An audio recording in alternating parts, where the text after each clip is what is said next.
ವಿಶೇಷ ಕಾರ್ಯಕ್ರಮಕ್ಕೆ ಸ್ವಾಗತ. ನಾನು ಪವಿತ್ರ ಗೌಡ. ಹಾಲು, metro, bus, diesel, petrol, gas ಹೀಗೆ ನಾವು ದಿನನಿತ್ಯ ಏನೇನೆಲ್ಲ ವಸ್ತುಗಳನ್ನ ಬಳಸ್ತೀವೋ ಅವುಗಳ ರೇಟು ದಿನದಿಂದ ದಿನಕ್ಕೆ ಏರಿಕೆ ಆಗ್ತಾನೆ ಇದೆ.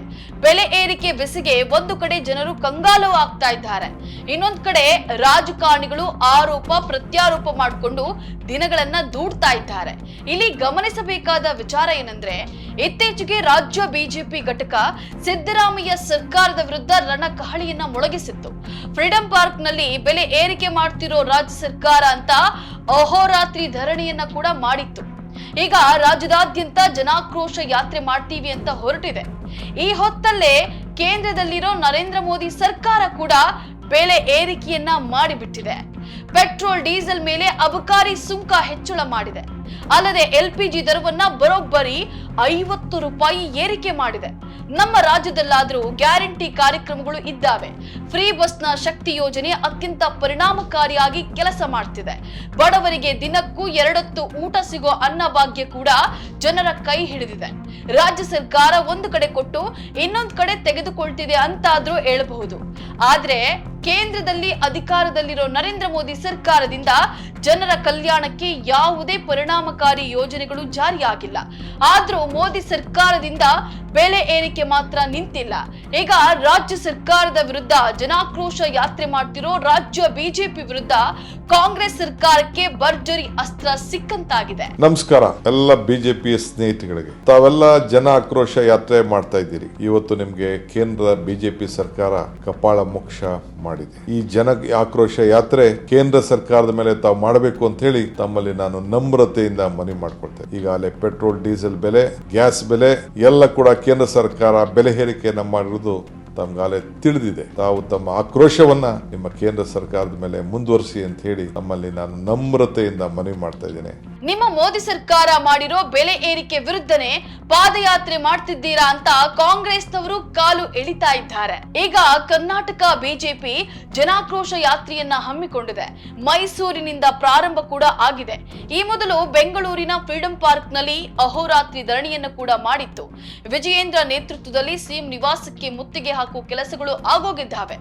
ಹಾಗೆ ಹೋದ ವಿಜಯೇಂದ್ರ ಮತ್ತು ಬಿಜೆಪಿ ಕಾರ್ಯಕರ್ತರನ್ನ ಪೊಲೀಸರು ವಶಕ್ಕೆ ಪಡೆದುಕೊಂಡಿದ್ರು. ಬಿಜೆಪಿ ಈ ಎಲ್ಲಾ ಹೈಡ್ರಾಮಗಳು ಅಂದ್ರೆ ಫ್ರೀಡಂ ಪಾರ್ಕ್ ನಲ್ಲಿ ಧರಣಿ ಮತ್ತು ಜನಾಕ್ರೋಶ ಯಾತ್ರೆ ರಾಜ್ಯದ ಜನರ ಗಮನವನ್ನ ಸೆಳೆತಾ ಇದ್ವು. ಇದರ ನಡುವೆ ಪ್ರಧಾನಿ ನರೇಂದ್ರ ಮೋದಿ ರಾಜ್ಯ ಬಿಜೆಪಿಗೆ ಶಾಕ್ ಕೊಟ್ಟಿದ್ದಾರೆ.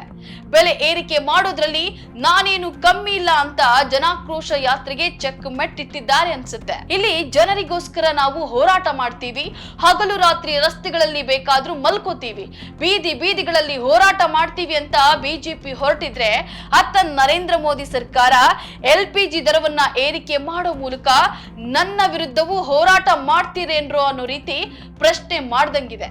ಮನೆ ಬಳಕೆ LPGಯನ್ನ 50 ರೂಪಾಯಿ ಏರಿಸಿಬಿಟ್ಟಿದ್ದಾರೆ. ಅಲ್ಲದೆ ಪೆಟ್ರೋಲ್, ಡೀಸೆಲ್ ಅಬಕಾರಿ ಸುಂಕವನ್ನ 2 ರೂಪಾಯಿ ಹೆಚ್ಚಿಸಿದ್ದಾರೆ. ರಾಜ್ಯದಲ್ಲಿ ಬೆಲೆ ಏರಿಕೆ ಮಾಡಿದ್ದ ಕಾಂಗ್ರೆಸ್ಗೆ ಇಷ್ಟು ಸಿಕ್ಕಾಗ ಬಿಟ್ಟು ಬಿಡುತ್ತಾ, ಲಡ್ಡು ಬಂದು ಬಾಯಿಗೆ ಬಿತ್ತು ಅನ್ನೋ ರೀತಿ ಬಿಜೆಪಿ ವಿರುದ್ಧ ರಾಜಕಾರಣ ಮಾಡೋದಕ್ಕೆ ಕಾಂಗ್ರೆಸ್ಗೆ ಭರ್ಜರಿ ಪಾಯಿಂಟ್ ಸಿಕ್ಕಂಗಾಗಿದೆ. ಅದರಲ್ಲೂ ಸಿಎಂ ಸಿದ್ದು ಅಂತ ರಾಜ್ಯ ಬಿಜೆಪಿ ನಾಯಕರ ಕಾಲು ಎಳಿತಾ ಇದ್ದಾರೆ. ಇನ್ನು ಪೆಟ್ರೋಲ್, ಡೀಸೆಲ್ ಮತ್ತು ಗ್ಯಾಸ್ ರೇಟ್ ಜಾಸ್ತಿ ಮಾಡಿ ಬೆಲೆ ಏರಿಕೆ ವಿರುದ್ಧ ಹೋರಾಟ ಮಾಡ್ತಾ ಇರೋ ಬಿಜೆಪಿ ನಾಯಕರಿಗೆ ಸ್ವತಃ ನರೇಂದ್ರ ಮೋದಿ ಅವರೇ ಕಪಾಳ ಮೋಕ್ಷ ಮಾಡಿದ್ದಾರೆ ಅಂತ ಸಿದ್ದರಾಮಯ್ಯ ಟ್ರೋಲ್ ಮಾಡ್ತಾ ಇದ್ದಾರೆ. ಇನ್ನು ಒಂದಷ್ಟು ವಿಚಾರಗಳ ಬಗ್ಗೆ ಮಾತನಾಡಿರೋ ಸಿದ್ದರಾಮಯ್ಯ, ರಾಜ್ಯದಲ್ಲಾಗಿರೋ ಬೆಲೆ ಏರಿಕೆಗೆ ನರೇಂದ್ರ ಮೋದಿ ಸರ್ಕಾರ ಮಾಡಿರೋ ಆರ್ಥಿಕ ನೀತಿಗಳೇ ಕಾರಣ ಅಂತ ಹೇಳಿದ್ದಾರೆ. ಮೋದಿ ಮಾಡಿರೋ ಆರ್ಥಿಕ ನೀತಿಗಳು ಜನ ವಿರೋಧಿ ಅಂತ ಕಿಡಿಕಾರಿದ್ದಾರೆ. ನಮ್ಮ ವಿರುದ್ಧ ಹೋರಾಟ ಮಾಡ್ತಿರೋ ಬಿಜೆಪಿಗರೇ ಮೋದಿ ಮಾಡಿರೋ ಬೆಲೆ ಏರಿಕೆ ಬಗ್ಗೆ ಏನ್ ಹೇಳ್ತೀರಾ ಅಂತ ಪ್ರಶ್ನೆಯನ್ನ ಮಾಡ್ತಾ ಇದ್ದಾರೆ. ನೋಡಿ, ಬೆಲೆ ಏರಿಕೆ ದುನಿಯಾದಲ್ಲಿ ಕಾಂಗ್ರೆಸ್ ಮತ್ತು ಬಿಜೆಪಿಯವರು ರಾಜಕಾರಣ ಮಾಡಿಕೊಂಡು ಮುಂದಿನ ಎಲೆಕ್ಷನ್ಗೆ ರೆಡಿ ಆಗ್ತಾ ಇದ್ದಾರೆ. ಆದ್ರೆ ಜನರು ಕಂಗಾಲಾಗ್ತಾ ಇದ್ದಾರೆ. 2 ಸರ್ಕಾರಗಳಿಗೆ ಜನರು ಹಿಡಿ ಶಾಪ ಆಗ್ತಾ ಇದ್ದಾರೆ. ಆದ್ರೆ ಬೆಲೆ ಏರಿಕೆ ರಾಜ್ಯ ಸರ್ಕಾರಕ್ಕಂತೂ ಅನಿವಾರ್ಯವಾಗಿ ಬಿಟ್ಟಿದೆ. ಗ್ಯಾರಂಟಿಗಳಿಗೆ ಖರ್ಚು ಮಾಡಿರೋ ದುಡ್ಡನ್ನ ಸರಿದೂಗಿಸಬೇಕಂದ್ರೆ ಇನ್ನೊಂದು ಕಡೆ ತೆಗೆದುಕೊಳ್ಳಲೇಬೇಕು ಅನ್ನೋ ಸ್ಥಿತಿಯಲ್ಲಿ ಸರ್ಕಾರ ಇದೆ. ಈ ವಿಚಾರದಲ್ಲಿ ಒಂದು ಅಭಿಪ್ರಾಯ ಹೇಳೋದಾದ್ರೆ, ಸರ್ಕಾರದ 5 ಗ್ಯಾರಂಟಿಗಳು ಬಡವರ ಜೀವನವನ್ನ ಬದುಕನ್ನ ಹಸನು ಮಾಡ್ತಾ ಇದ್ದಾವೆ. ಇದರಲ್ಲಿ ಯಾವುದೇ ಡೌಟ್ ಇಲ್ಲ. ಆದ್ರೆ ಈ ಗ್ಯಾರಂಟಿಗಳು ಅರ್ಹರಿಗಷ್ಟೇ ತಲುಪಿದ್ರೆ ಉತ್ತಮವಾಗಿರ್ತಾ ಇತ್ತು. ಆಗ ಸರ್ಕಾರಕ್ಕೆ ಇಷ್ಟೊಂದು ಹೊರೆ ಕೂಡ ಆಗ್ತಾ ಇರಲಿಲ್ಲ. ದುಡ್ಡಿರೋರು ಸಹ ಫ್ರೀಯಾಗಿ ಬಸ್ನಲ್ಲಿ ಓಡಾಡ್ತಾ ಇದ್ದಾರೆ. ಗ್ಯಾರಂಟಿ ಯೋಜನೆಗಳು ದಾರಿ ತಪ್ಪಿದ್ದಾವ ಅನ್ನೋದನ್ನ ಕೂಡ ಇಲ್ಲಿ ಸರ್ಕಾರ ವಿಮರ್ಶೆ ಮಾಡಿಕೊಳ್ಬೇಕಾಗುತ್ತೆ. ಯಾಕಂದ್ರೆ ರಾಜ್ಯ ಸರ್ಕಾರ ಬೆಲೆ ಏರಿಕೆ ಮಾಡಿದಾಗ ಸುದ್ದಿ ಆದಷ್ಟು ಕೇಂದ್ರ ಸರ್ಕಾರ ಮಾಡಿದಾಗ ಆಗಲ್ಲ. ಯಾಕಂದ್ರೆ ಪೆಟ್ರೋಲ್ ಬೆಲೆ 1000 ರೂಪಾಯಿ ಆದ್ರೂ ದೇಶಕ್ಕೋಸ್ಕರ ಸಹಿಸಿಕೊಳ್ಳೋರು ಇದ್ದಾರೆ. ಆದ್ರೆ ರಾಜ್ಯ ಸರ್ಕಾರಕ್ಕೆ ಇಂತಹ ಯಾವುದೇ ಭಕ್ತಗಣ ಇಲ್ವಲ್ಲ. ಆದ್ದರಿಂದ ರಾಜ್ಯದಲ್ಲಾಗ್ತಿರೋ ಬೆಲೆ ಏರಿಕೆಯನ್ನ ನಿಲ್ಲಿಸೋ ಕಡೆಗೆ ಸಿಎಂ ಸಿದ್ದರಾಮಯ್ಯ ಸರ್ಕಾರ ಯೋಚನೆ ಮಾಡಬೇಕಾಗಿದೆ. ಸೋ ಫ್ರೆಂಡ್ಸ್, ಇದು ಇವತ್ತಿನ ಸ್ಪೆಷಲ್ ಸ್ಟೋರಿ. ಮತ್ತೆ ಭೇಟಿ ಆಗ್ತಿರೋಣ. ನಮಸ್ಕಾರ.